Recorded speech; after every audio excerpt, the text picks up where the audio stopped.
Bienvenue sur Venez Résonnons, bienvenue sur notre panorama prophétique. Nous avons vu, comme vous, l'actualité par rapport à tout ce qui se passe dans le monde, l'élection de Donald Trump, ce qui est vraiment le sujet de notre étude aujourd'hui. Et en tant que chrétiens, nous devons toujours aussi essayer de regarder. Parfois, on sait très bien, comme on le dit à répétition, les gens regardent des informations, ils ne savent pas, mais ceux qui étudient la Bible et qui lisent savent pourquoi certaines choses se passent. Alors, on a comme titre aujourd'hui, l'élection de Donald Trump va-t-il hâter l'arrivée du Messie? Et c'est une question que même les journaux comme Newsweek avaient posé cette question depuis 2017. Donald Trump, bien qu'il n'a pas fait un second mandat directement, mais il était là, on nous annonçait qu'il devait encore se repositionner. Ok? Donald Trump. Et on sait très bien qu'il est favorable parce que beaucoup de Juifs, d'après l'article, le considèrent comme le nouveau Cyrus de la Bible. Comme celui qui va aider à la construction du troisième temple. Ok? Il est très proche de cette vision-là, Donald Trump. Mais remarquez bien une chose. Avant de pouvoir expliquer ou donner des points sur la réélection de Donald Trump, je veux qu'on parle d'abord des élections. Il y a souvent des gens qui sont dans une position d'émotion vis-à-vis des élections. Le camp du bien contre le mal, le camp du méchant garçon contre la pauvre, la jeune fille issue d'immigration, bien que c'est beaucoup de mensonges. Et les gens pensent qu'ils votent contre l'un ou l'autre. Selon comment les médias dressent le portrait, la tendance souvent aux élections, c'est selon ce que, si on dit du bien du toi ou pas, et les gens qui s'asseyent devant leur télévision et qui sont informés grâce à des milliardaires qui financent la presse. Coluche nous avait déjà dit depuis longtemps que si voter changeait quelque chose, il y aura longtemps que ce serait interdit. Les gens pensent que quand ils votent, ils changent vraiment quelque chose. Ok? On a des chrétiens qui votent à gauche. Ils partent à l'église, ils disent qu'ils défendent les valeurs bibliques, mais ils votent à gauche. Vous ne voyez pas qu'il y a un problème? Ils votent la gauche. Nous savons ce que représente la gauche dans le monde. La gauche vient avec le mariage pour tous et beaucoup d'autres choses qui sont considérées pour les croyants comme des choses immorales. Mais vous voyez que beaucoup vont dire, en France par exemple, pour dire on va être contre le Front National, on va voter la gauche. Donc ils sont prêts à voter contre certaines choses qui sont contre les valeurs. Juste parce que les médias ont dressé le portrait de personnes. On a les évangiles, le journal évangélique. S'appuyant sur une enquête Ipsos, le Centre de recherche politique des sciences a publié une note de recherche. Les protestants auraient l'intention de voter en priorité pour les partis de gauche lors des élections. Donc, qui vous a confiné depuis des années lors du Covid? Qui vous a donné l'obligation de passer tout ça? C'est le parti, pour ceux qui sont en France, c'est le parti de droite ou c'est le parti de gauche? C'est une question qu'on doit se poser. Je ne dis pas que la droite est mieux que la partie de gauche, mais je parle seulement d'une manière logique parce qu'on sait que à la tête, il y a ceux qui le dirigent. Mais juste une manière logique. La Fédération protestante de France publie le communiqué pour les élections législatives. Au cœur de la campagne législative, dans un message publié le 19 juin, la Fédération protestante appelle au vote conscient et responsable. Face à la montée des extrêmes, nous publions l'intégralité de ce texte. Rien ne se construit sur la détestation d'autrui. Donc, quand on parle d'extrême, on parle de qui? L'extrême droite. Alors, qu'est-ce qu'un chrétien qui est conscient des choses de ce monde? Est-ce qu'un chrétien qui est conscient des choses de ce monde doit même se donner son avis sur la politique, sachant très bien le pouvoir politique, sachant très bien tout ce qui se passe et tout ce qui se passe au niveau de la politique.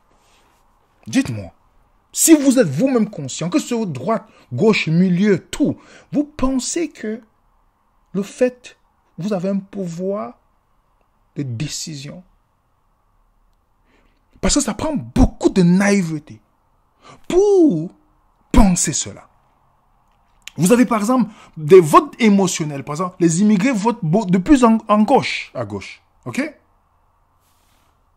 Et dites-moi, vous avez peut-être des slogans, par exemple, ceux qui votent à droite, pour être de droite, revient à penser qu'un noir n'a pas le droit de vote.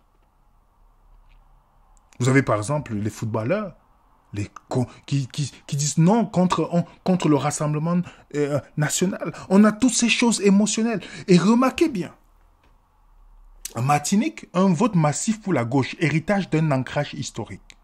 Vous avez de plus en plus des gens issus d'immigration ou ceux qui sont dans les îles, Guyane, voilà, les îles, l'outre-mer, comme on dit souvent, la Guyane, la France, la Martinique, la Guadeloupe. Ils votent beaucoup plus à gauche. C'est pas bizarre? Si vous avez seulement regardé l'histoire de la gauche avec l'esclavage, c'est comme si vous demandez à un musulman noir de se convaincre, de supporter Mohammed qui était l'un des grands esclavagistes du monde. C'est comme si vous demandez à un juif de voter pour Hitler. Beaucoup de gens ne fouillent même pas l'histoire. Dans le Figaro, le colonialisme, une idéologie longtemps revendiquée à la gauche. La colonisation est une idée de gauche universaliste. Vous pouvez vérifier dans l'histoire. Et aux États-Unis, le parti démocrate de Kamala Harris, les gens disent « Oh, elle est noire, il faut la voter comme Obama. » Obama, qu'est-ce qu'il a fait? Pour ceux qui pensent que au niveau des élites, il y a le racisme. Il n'y a pas le racisme au niveau des élites. C'est pas du tout. C'est juste les pauvres, une histoire d'ignorants qui parlent de couleur de peau. À leur niveau, Obama, il a été présent aux États-Unis dans un pays qu'on dit soi-disant raciste. Est-ce que vous savez que le Parti démocrate est un parti esclavagiste? Est-ce que vous le savez? Si aujourd'hui, le Parti démocrate américain se veut progressiste, à sa création, des fondateurs favorables à l'esclavage étaient aux antipodes des principes actuels. Retour historique sur ce parti alors que les primaires démocrates s'organisent dans tout le pays. Est-ce que vous le savez?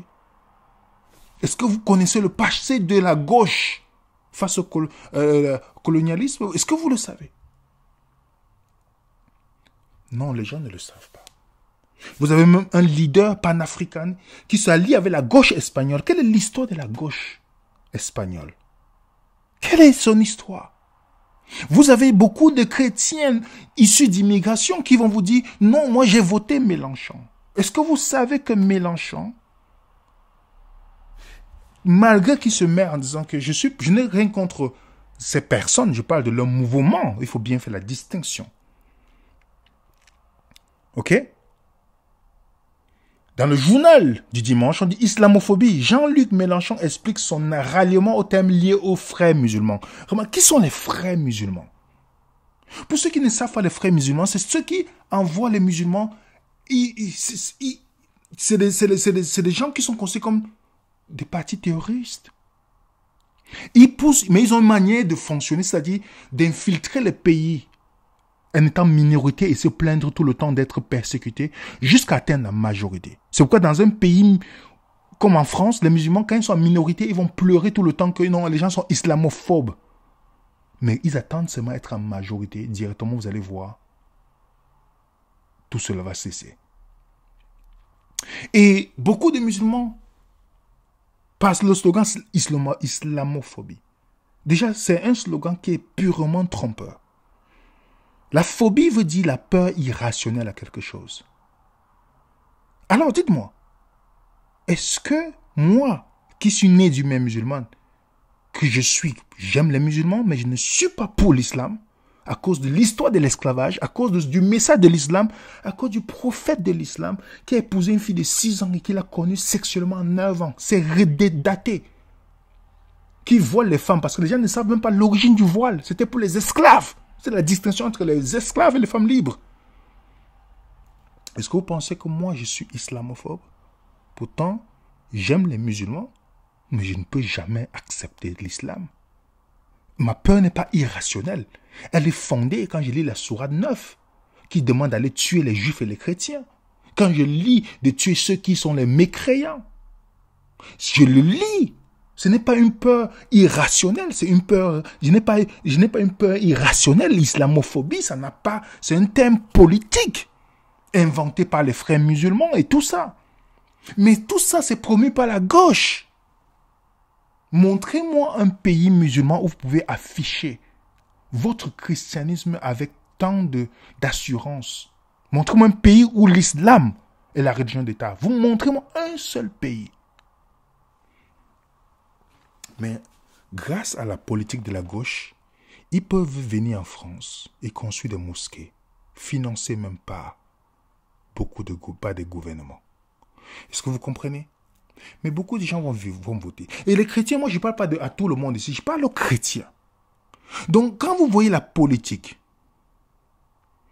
quand vous voyez les politiciens, ne tombez pas sur l'émotion. Il y a une histoire qui m'a marqué. Je ne sais pas si vous la connaissez. Moi, je suis curieux de connaître les changements politiques dans les pays. Si vous connaissez l'histoire de Kennedy et Martin Luther King Jr., il y avait des élections aux États-Unis. Avant de venir sur notre question, je vais vous donner pourquoi. Il y avait les élections entre deux candidats, Nixon et Kennedy.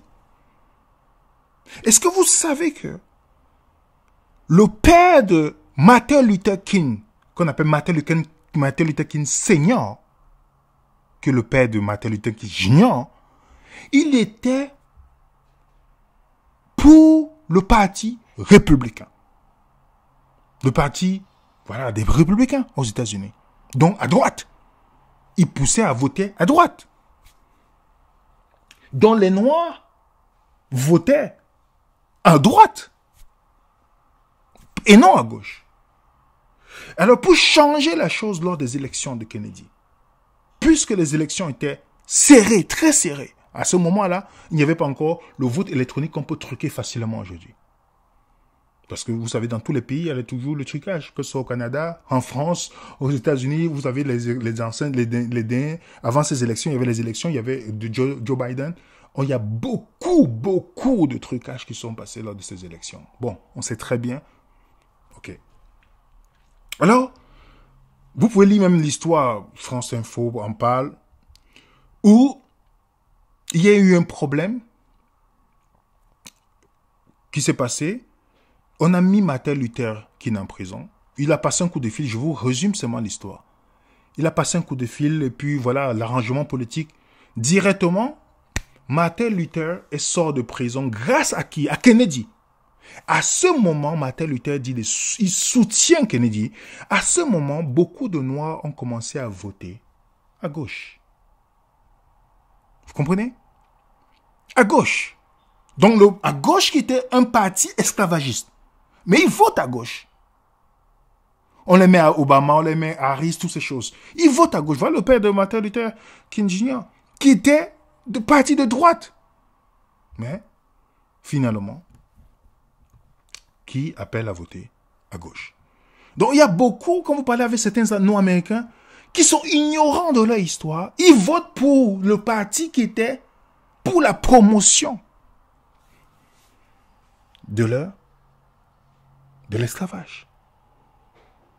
Je ne dis pas droite et gauche, c'est pareil. Non, je ne dis pas que ce n'est pas la même chose. Ils fonctionnent, ne les voyez pas aux élections, ils ont le même maître. Ils ont le même maître, mais ils ont des courants politiques différents, mais pour atteindre l'objectif. Étienne Chouard disait que les gens sont gentils, ils croient les candidats au moment des campagnes électorales. Mais le fait de désigner des maîtres au lieu de voter des lois est une imposture politique. C'est vrai, quand vous parlez de démocratie, dites-moi, Est-ce que lors du confinement, on ne vous a pas fermé, vous a empêché, on ne vous a pas donné des amendes? Oui, et puis on parle de démocratie. La presse est dirigée par qui aujourd'hui? Par les milliardaires. Donc, il y a des gens qui ne savent pas comment la société est constituée. Les gens pensent que tout est motivé pour l'argent. Non. Au bas de l'échelle, oui. Mais plus tu vas monter, ce n'est pas l'argent qui va décider. Non. Plus tu montes au fur et à mesure dans l'échelle, vous n'êtes plus motivé par l'argent, mais vous êtes motivé. Les gens montent au sommet des pyramides par initiation et par la connaissance. Et non à cause de l'argent. Et vous pouvez penser que votre président est à la tête, mais pourtant, il est peut-être en bas. Oui. Les présidents prennent des ordres de ceux qui sont au-dessus d'eux. Si vous pensez que Macron, Trump sont à la tête, vous êtes vraiment naïf. On est naïf. Le fait de le croire, on est naïf. Mais n'oubliez pas que ces gens, ils sont là pour un agenda, ils sont là pour un scribe. Vous avez lors des élections où on a trouvé Kamala Harris avec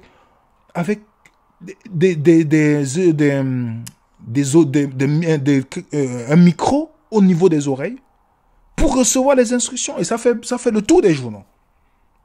On dit, oh non, c'est fake news, toutes ces choses. Vous savez que c'est un script. Même les journaux, quand vous regardez aujourd'hui au niveau politique, les journaux ne font que répéter. Je vous donne un exemple.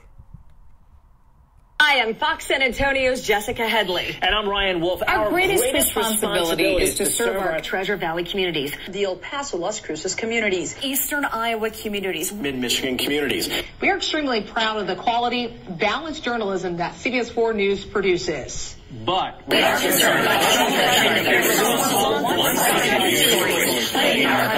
plaguing our country. The sharing of biased and false news has become all too common on social media. More alarming, some media outlets publish these same fake stories without checking facts first. The sharing of biased and False news has become all too common on social media. More alarming, some media outlets publish these stories without checking facts first. Unfortunately, some members of the media use their platforms to push their own personal bias and agenda to control exactly what people think. And this is extremely dangerous to our democracy. this is extremely dangerous to our democracy. This is extremely dangerous to our democracy. This is extremely dangerous to our democracy. This is extremely dangerous to our democracy. Est-ce que vous remarquez qu'on a ici une répétition? Donc, ça apprend quelqu'un de naïf de s'asseoir devant la télévision, pense qu'il va être informé. Posez-vous la question, qui est celui qui finance? On va vous donner une ligne éditoriale que vous devez suivre. Vous avez par exemple, lors de George Bush, les élections américaines, où il était contre John Kerry. Est-ce que vous savez que George Bush et John Kerry faisaient partie du même groupe où ils ont été formés par le Skull and Bones? Le journaliste leur pose la question. Donc, ils ont été formés par des personnes au-dessus d'eux. Mais vous avez l'impression que c'est eux qui dirigeaient. Je vous donne un extrait. You were both in Skull and Bones, the secret society. It's so secret we can't talk about it. What does that mean for America? Bon, on lui pose la question, est-ce que tu étais dans ce groupe-là? I don't know, I haven't seen the web. Number 322. First of all, he's not the nominee. And, look, I look for... Are you prepared to lose? No, I'm not going to lose. You both were members of Skull and Bones, a secret society at Yale. What does that tell us? Not much, because it's a secret. Is there a secret handshake? Is there a secret code? I wish there were something secret I could... Vous voyez, les deux présidents américains, on leur pose la même question. Vous faites partie des Skull and Bones. Il dit, les deux, ils le savent, mais ils disent que c'est secret, ils ne peuvent pas en parler. Parce qu'ils sont choisis. Donc, c'est pas, ils sont là pour faire des discours devant la télévision, mais ce n'est pas eux qui prennent les décisions. Donc, vous avez l'impression que c'est l'un contre l'autre. Non, il n'y a pas l'un contre... Ce n'est pas le bien. La société est structurée d'une manière pyramidale. Que ce soit dans votre dénomination chrétienne, le pasteur à la tête et tout ça, toutes les structures pyramidales, vous savez très bien, c'est les structures dirigées par l'ennemi de Dieu. C'est pourquoi on a besoin de la thèse et l'antithèse pour mieux contrôler la société, pour mieux contrôler.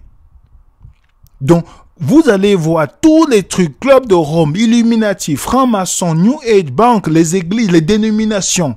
Tous jouent le rôle. Regardez tous les fondateurs des dénominations. Ils tous jouent le rôle pour cet agenda.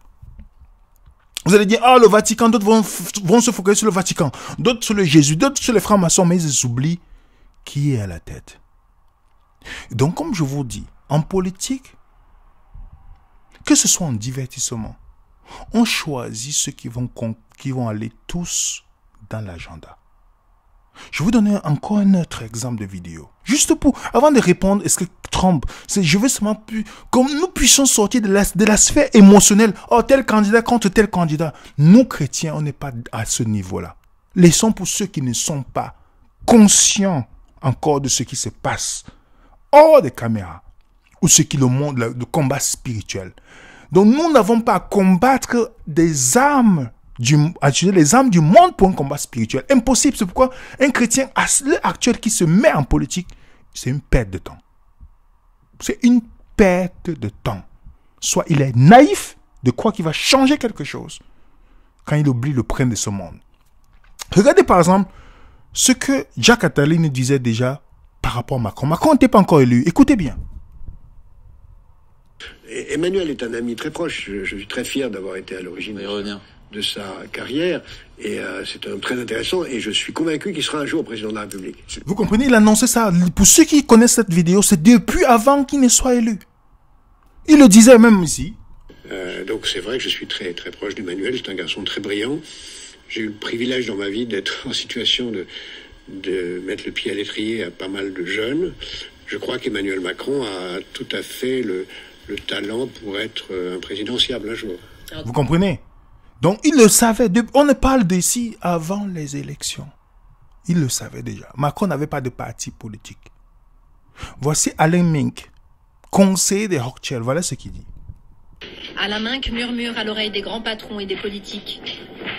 Ami de David de Rothschild, il a souvent joué le rôle de DRH officieux pour la banque. Macron, c'est vous qui avez conseillé à David de Rothschild de le rencontrer? Non, il l'avait rencontré, mais je lui ai dit, il faut le prendre à tout prix. Mais pourquoi il faut le prendre à tout prix? Parce qu'il était exceptionnellement charmant et intelligent. Et que ce sont les qualités d'un banquier d'affaires. Un banquier d'affaires doit être intelligent, souple, rapide, et s'il peut être en plus charmant, parce que c'est quand même un métier de pute, évidemment, c'est une qualité, et il les avait toutes, et il a merveilleusement réussi. Donc, remarquez bien, un monsieur qui est devenu président sans parti, sans rien du tout. Les médias directement ont parlé. Qui finance les médias?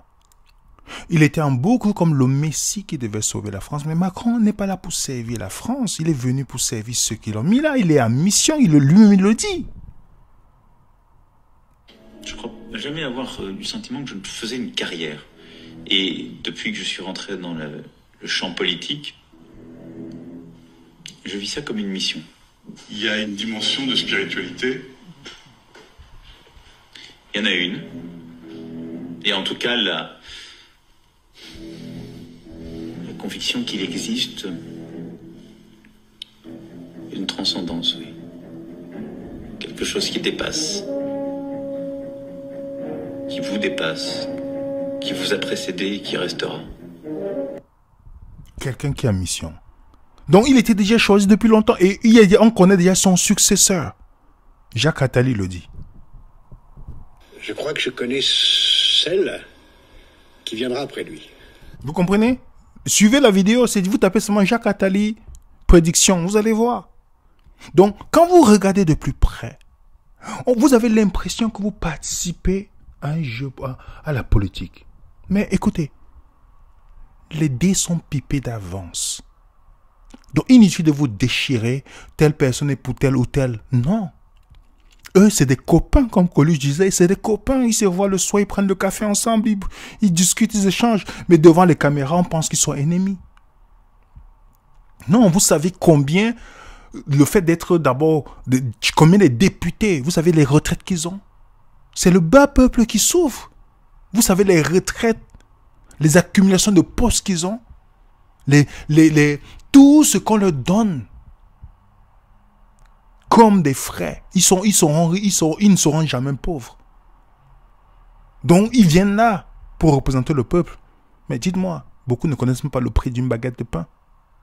Donc, inutile de vous battre, inutile de vous perdre. Surtout, vous êtes chrétiens. Alors, revenons sur Trump. Parce que c'est une chose importante de le rappeler. Les chrétiens de droite qui croient que Trump a été envoyé par Dieu. L'élection de Trump, ce n'est pas seulement une simple élection. Tout ce qui, les milliardaires chrétiens aux États-Unis, tous ceux qui poussent pour que Trump, qui ont poussé pour qu'il soit président, il y a une raison. Les premiers supporters de Trump ne sont pas les juifs. Parce que beaucoup de gens pensent. C'est les chrétiens évangéliques, pentecôtistes, tout ce qu'il faut mettre à l'intérieur. Pourquoi les évangéliques soutiennent Trump? La majorité des protestants et des catholiques soutiennent Trump contre Harris, selon un sondage. Trump devance Harris parmi les électeurs catholiques des États clés, selon un sondage. Vous savez que c'est très important quand vous avez l'électorat chrétien pour vous. C'est capital. Pourquoi la majorité des chrétiens, des évangéliques soutiennent pourquoi les évangéliques soutiennent majoritairement Donald Trump? Vous voyez les photos qu'il est en train de prier avec eux.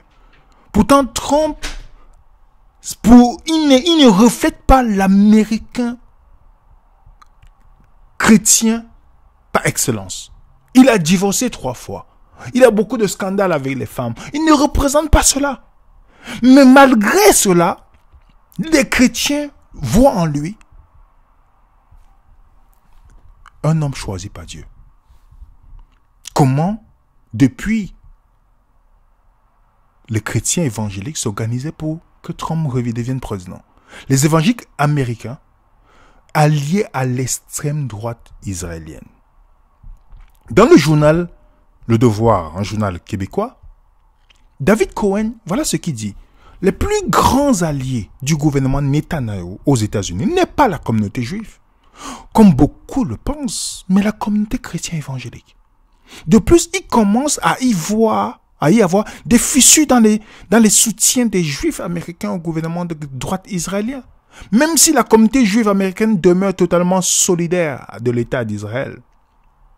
2 leaders de la communauté évangélique et supporters actifs du président Trump durant la dernière élection, Robert Jeffers et John Hagee, ont été invités par l'ambassadeur des États-Unis en Israël, David Friedman, à prononcer le discours d'ouverture et la fermeture lors de la cérémonie d'inauguration de la nouvelle ambassade américaine à Jérusalem. Vous savez que l'ambassade a changé. Grâce à Trump, c'est quitté de Tel Aviv pour où? Pour Jérusalem. Pourquoi l'ambassade américaine va à Jérusalem? Pour Donald Trump, les chrétiens aiment Israël plus que les juifs. Regardez ce que l'article de Monde dit. Ces chrétiens dont le soutien à Israël est, selon Trump, plus fort que celui des juifs, participent d'un sionisme chrétien apparu dans le protestantisme anglo-saxon entre 1840 et 1850, soit un demi-siècle avant le sionisme proprement juif. Alors que le sionisme juif entend construire le peuple juif en nation face à l'antisémitisme européen, le sionisme chrétien se développe autour d'une lecture dite évangélique de l'Ancien Testament. Le salut des fidèles chrétiens dépend, dans cette dogmatique évangélique, de la restauration du peuple juif sur la terre d'Israël. Restauration qui est le préalable à l'instauration du royaume de Dieu. Chicago accueille dès 1890, soit 7 ans avant le congrès fondateur du sionisme juif à Bâle, une conférence dont l'organisateur d'un prédicateur évangélique prêche de rendre la Palestine aux Juifs. Les élus de la mouvance évangélique soutiennent dans le même élan les restrictions de 1921 à 1924 à l'immigration, notamment juive, aux États-Unis, et l'établissement d'un foyer national pour le peuple juif dans la Palestine passée sous mandat britannique. Vous comprenez que la raison pour laquelle les évangéliques, vous parlez à un évangélique, la grande majorité vont vous dire, grande majorité d'évangéliques, vous discutez avec. J'ai des connaissances. Ils vont dire oui, il faut que Israël, ils ont une croyance à Israël littérale. Israël, donc quand vous voyez Jérusalem là, ils voient ça comme une terre sainte. Comme si Dieu, selon la Bible, est encore une terre sainte. Jésus dit là où 2 ou 3 sont réunis avec vous. Pour eux, ils voient ça comme la terre sainte. Ils voient ça comme un endroit capital pour le royaume. C'est pourquoi ils croient l'enlèvement secret en grande majorité. L'enlèvement secret. Est-ce que vous comprenez? Jérusalem, qui sont les chrétiens sionistes derrière la décision de Trump. Le sionisme chrétien est un courant du christianisme évangélique selon laquelle la création de l'État d'Israël est en accord avec les prophéties bibliques et prépare le retour de Jésus comme Christ en gloire. Quel Jésus? Donc quand vous voyez la grande majorité des chrétiens évangéliques, Arte a fait un documentaire. Vous allez voir discuter, ils vont mettre, oui, la construction du temple, tout ça. Les évangéliques, ce sont eux qui luttent et qui se battent. Pourquoi Trump? Trump était celui qui remplissait les caractéristiques pour la construction. Parce qu'il est considéré par les Juifs comme le Cyrus. Cyrus, c'est celui qui a aidé à la reconstruction de Jérusalem. Vous vous rappelez? Donc, selon la numérologie biblique, Trump est celui qui correspond le plus à Cyrus. On compare Cyrus parce que c'est le libérateur d'Israël qui a permis la construction. Et Trump, d'après ses journaux, est celui qui a été choisi. Qui a été choisi pour préparer la venue du Messie. Remarquez bien, du Messie. Donc pour eux, le Messie n'est pas encore venu. Et pour vous rappeler, il y a une guerre qui a fait beaucoup de morts entre les Juifs et les Palestiniens, récemment. Vous vous rappelez de cette vidéo? Tout est parti de quoi? De la vache rousse. Vous vous rappelez, non? En octobre, il y a juste ça créé des... Les gens ne se rendent même pas compte pourquoi une vache rousse va créer la guerre. J'ai fait une vidéo là-dessus.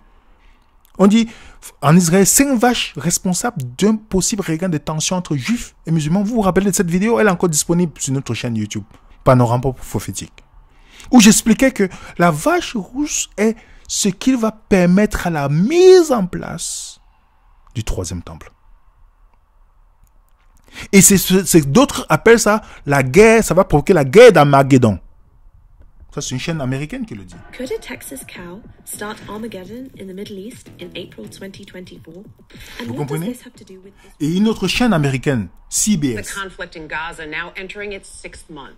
The Israeli operation to root out Hamas terrorists there has resulted in the deaths of 30,000 Palestinians and 242 Israeli soldiers. The war started after Hamas attacked Israel on October 7th, killing almost 1,200 people and taking nearly 230 hostage, some still in captivity. Despite the deadly outcome across the region, one trigger for the Hamas rampage has been widely overlooked. Chris Livesay has the story from Jerusalem. The infamous October 7 massacre that sparked a war. But one confounding yet eye-opening motive has escaped the headlines. In a recent speech, a Hamas spokesman blamed the Jews for bringing red cows to the Holy Land. The cows he's talking about at a secure, undisclosed location are these. Vous comprenez pourquoi les Arabes ont fait la guerre? Parce qu'il y a 5 vaches qui ont été amenées en Israël. Et eux, ils savent que si les vaches viennent là, c'est pour construire le temple, dont leur mosquée va être détruite. Donc, les gens ne se rendent même pas compte lorsqu'ils suivent l'actualité. Parce qu'il y a de plus en plus une montée de la construction du 3e temple. Oui, si Cyrus, qui représente Trump, doit être là, il y a un site pour construire, pour même participer. Et beaucoup d'évangéliques participent. Parce que c'est pour eux, c'est très important, la construction de ce temple. Oui. Oui. Vous partez sur place, regardez quelques vidéos. A massive altar already awaits, where the heifers are to be burned. According to some believers, the ceremony needs to be performed right here on the Mount of Olives, looking directly into where the temple once stood. But something else now stands in its place. Vous comprenez? Il est en train d'expliquer que il y a la préparation qui se fait déjà. Il y a une préparation. Et il n'y a que le mosquée qui dérange pour l'instant. Ils ont à préparer les hôtels, comment tout va être mis en place. Même Jacques Attali a annoncé que Jérusalem sera la capitale. Mais en fait, l'autre situation idéale, c'est une ville qui soit en quelque sorte la capitale planétaire d'un univers. On peut imaginer un gouvernement mondial à Jérusalem, puisque c'est là où sera le point de rencontre de tout le monde.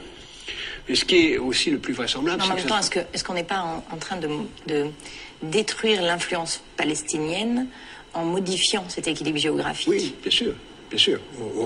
La stratégie israélienne, c'est de créer les conditions de l'impossibilité d'une ville arabe. C'est pour ça que... Alors que la population arabe devient de plus en plus présente et importante dans la ville. Dans la ville, mais en même temps, elle est mêlée avec d'autres. Et puis, il y a aussi la solution qui consiste la plus vraisemblable à ne rien faire. On le voit dans les dernières négociations qui ont commencé récemment entre les administrations israéliennes, américaines, palestiniennes, avec l'idée de on va tout régler dans le conflit du Moyen-Orient, sauf deux questions, celle des réfugiés et celle de Jérusalem. C'est-à-dire que Jérusalem ne sera pas la première question réglée, mais la dernière. C'est pour ça que d'ailleurs, dans la tradition juive, on dit beaucoup que la paix à Jérusalem est la condition de la venue du Messie. Le Messie arrivera par une certaine porte de la vieille ville et il arrivera soit pour faire la paix, soit quand la paix soit faite. Donc, véritablement, il y a une dimension, en quelque sorte, utopiste, messianique ou utopiste, de Jérusalem comme lieu de la paix. En fait, les espoirs de paix dans cette région sont liés à ce qui se passera à Jérusalem même? On a souvent dit, par exemple, que le Liban serait le deuxième pays après l'Égypte à faire la paix. Pas jamais le premier. En fait, on se rend bien compte que le Liban sera le dernier pays à faire la paix. Et bien là, de la même façon, je pense que Jérusalem sera le dernier problème résolu.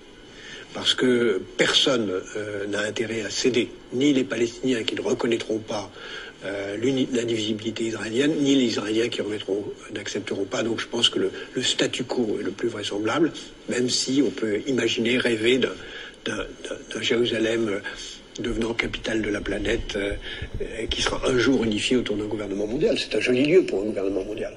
Merci Jacques Attali, à la semaine prochaine. Vous avez compris. Donc imaginez, dans un endroit où il y a un conflit, qui est derrière? Ça ne peut pas la venue de qui en fait? Qui viendra? La Bible nous dit que Satan lui-même se déguise en ange de lumière. Quand on dit antéchrist, c'est quoi? Avant le Christ, n'est-ce pas? Il est en train de préparer sa venue. Parce que les Juifs attendent le retour du Messie. Oui. Vous avez les musulmans qui attendent le Mahdi. Vous avez le New Age qui attend l'homme Maitreya. Et tout ça dans l'écuménisme. Que ce soit adventiste, méthodiste, catholique, protestant, dans les musulmans, tout dans l'écuménisme, ce qu'on appelle la religion mondiale. Grâce à la puissance des évangéliques qui sont en train de pousser. Et maintenant que Trump est élu, il va continuer ce qu'il est supposé faire. Et soit ça peut arriver par la guerre, par toutes ces choses pour que le temple soit construit, soit ça peut arriver par la paix. Parce que Trump, dans son ministère, il n'y avait pas de sang versé lors de son ministère, lors de son mandat. Il a pacifié les pays arabes avec Israël, toutes ces choses. Et nous savons qu'il y a une personne qui viendra et mettre tout le monde d'accord. C'est l'ennemi. C'est l'ennemi. C'est cette personne-là. Parce que comme il est l'espoir de plusieurs de ces religions, remarquez bien, les Juifs attendent le Messie. Quel Messie va venir? Est-ce quelle est la corrélation entre un chrétien vraiment qui étudie sa Bible, qui va se dire le Messie doit venir avant, le Messie qui doit venir, le Messie déjà venu?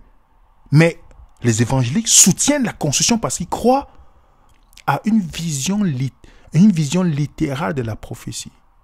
Le fait que le Messie doit venir par Jérusalem, Israël c'est la terre sainte. Et vous allez voir beaucoup se vendre quand ils ont fait un tour à Israël. Parce qu'ils étaient au pèlerinage. Donc vous comprenez pourquoi Trump est vu comme un héros. Pas à cause de sa beauté à la couleur de ses cheveux. Pas à cause de ses milliards. Parce qu'il va venir aider justement à la mise en place. Que vous soyez de gauche, de droite, chaque parti vient faire son job. Il a été mis de côté pour un temps pour que le parti de gauche démocrate puisse faire son travail. Et maintenant, il revient pour te... Donc, tout est mis en place. Ne soyons pas seulement naïfs. Ne tombons pas sous les émotions ou en regardant la télévision. Si vos pasteurs vous poussent à penser que la guerre, c'est entre tel parti politique contre tel... Non. Ne tombez pas dans ce piège-là. Ne tombons pas dans ce piège. Parce que si nous tombons dans ce piège, c'est que nous sommes naïfs. Nous n'avons pas à céder ni à tomber dans ce genre de piège. Nous devons seulement savoir très bien que toutes ces choses vont se passer exactement comme la Bible l'avait dit. La séduction sera grande. Prenez garde que personne ne vous séduise. L'ennemi, sous le coup de la religion, en utilisant la religion sera une chose très importante. Toutes les dénominations que vous voyez là vont jouer un rôle, pas pour le Christ, mais contre le Christ, en passant servir le Christ. Il suffit de regarder le Jésus de chaque dénomination. Il suffit de voir que chaque prophète des dénominations ou chaque dénomination s'allie à l'œcuménisme, pousser des religions mondiales. À chacun d'entre nous de nous poser les bonnes questions. Est-ce que ces choses qui arrivent doivent nous perturber? Non. Pas du tout. Ça ne doit pas nous perturber.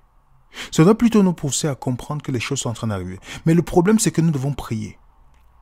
Parce que tant qu'on est encore attaché à la dénomination, il serait difficile pour nous de pouvoir se défaire de la vision qui serait imposée par les soi-disant dirigeants de ces dénominations. Il est temps de servir le Christ et non de servir les systèmes des hommes. Parce que tous ces systèmes des hommes, bien qu'ils vous fassent croire que vous êtes dans la spiritualité, ils vous font croire que vous êtes en train de marcher avec Dieu, en fait, ils sont en train de faire la promotion de leur fausse doctrine qui vont vous préparer à recevoir l'ennemi du Christ. Regardez le nombre d'évangéliques dans le monde. Regardez le nombre d'apôtres qu'ils ont, le nombre de prophètes qu'ils ont. Mais tous ont le même discours à la fin. Il faut la construction du temple en Israël. Israël doit revenir. Le temple doit être là. Pourquoi? N'ont-ils pas lu dans la Bible que Satan viendra avant? Vous pensez que pour que Jésus vienne, il faut verser autant de sang dans un endroit? Faites attention, les amis. L'écuménisme et toutes ces choses. L'élection de Trump, ce n'est pas juste un simple hasard. Ce n'est pas une simple... Il y a une raison claire et nette derrière l'élection de cet homme-là. Ne soyons pas seulement naïfs. Il est venu pour remplir l'agenda de ceux qui l'ont mis là. Ceux qui sont au-dessus de lui. Ah oui, il n'est pas là au hasard. Donc quand vous voyez les évangéliques pousser, c'est parce que tous avec l'écuménisme sont là pour le service. Je ne parle pas de ceux qui sont sincères, je parle de dirigeants qui sont là. Ils sont là pour le service de l'ennemi du Christ. En tout cas, il est élu et le temple est en train de se préparer. Que Dieu nous aide à nous rapprocher plus près de lui, à étudier notre Bible pour nous-mêmes et ne pas tomber dans la séduction. Qui nous donne l'amour de la vérité et qui nous donne la force et qui nous donne surtout le discernement. Si quelqu'un vous dit le Christ est arrivé quelque part, on sait très bien, Jésus l'a dit, n'y allez pas. Tout le verra quand il viendra. Que la paix du Seigneur soit avec vous et on se dit à très bientôt. Suivez les raisonnants.